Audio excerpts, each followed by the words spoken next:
Georgia's pass defense turn around pretty quickly there. What's your philosophy on pass defense and how aggressive you want to be on that side? Well, one thing when I went to Florida State, we had very similar players. When I went to Georgia, we lost a lot of guys. We played with some young guys, so we had to find ways to kind of not do like we did here. We had to find ways to kind of cover up a little bit in the back end. We had some good pass rushers. But the big thing is defensively, you got to know what to do. Okay, you got to know what to do. You got to know how to do it. You got to know why it's important to do it that way. And don't let the offense create explosive plays. So you got to stay on top of your guys. And we kind of covered up some guys there. Back on the other side, Matt. Jeremy, even though some of the guys on the defense haven't necessarily been full-time players yet, how much overall ability and talent do you see on this defense, and what kind of potential do you feel like this group has? Well, there's guys here that, like I said, it's got some experience. To me, as Coach Saban, when he recruits guys, he's looking for the right intangibles.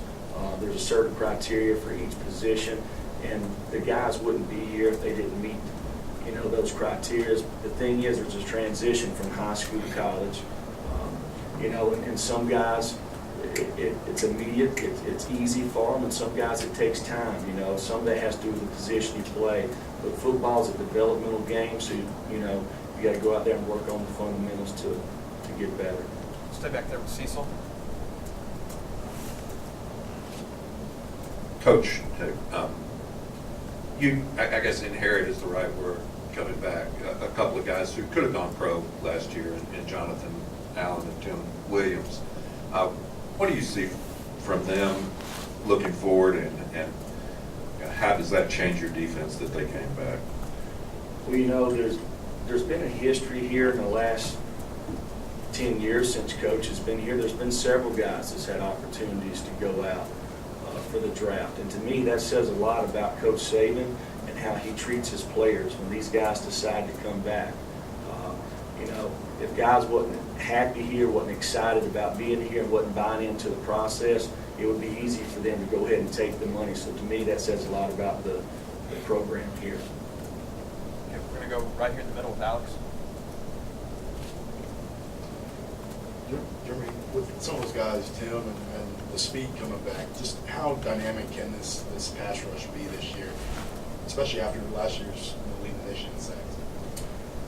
Well, a lot of that has to do with the quarterbacks you play, type of offenses you play. One of the things somebody asked about the pass defense, some of that can be kind of swayed a little bit based off the offenses you play. You play some triple option teams.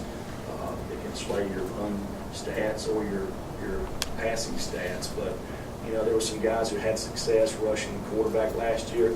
Some of that goes into getting guys in the right down and distances, so you got to play well on first and second down, and you got to cover them in the back end, because if guys are running open, the ball's going to come out of the quarterback's hand. We're going in the back with Chris Walsh.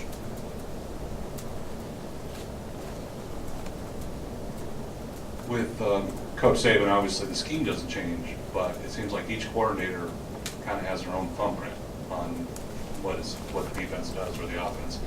What's going to be your thumbprint? How's it going to be different?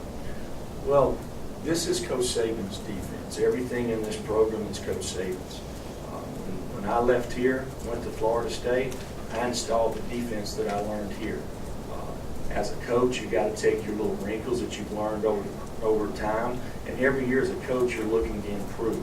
That, to me, that's the one thing about that coach is so good at is he's okay to change.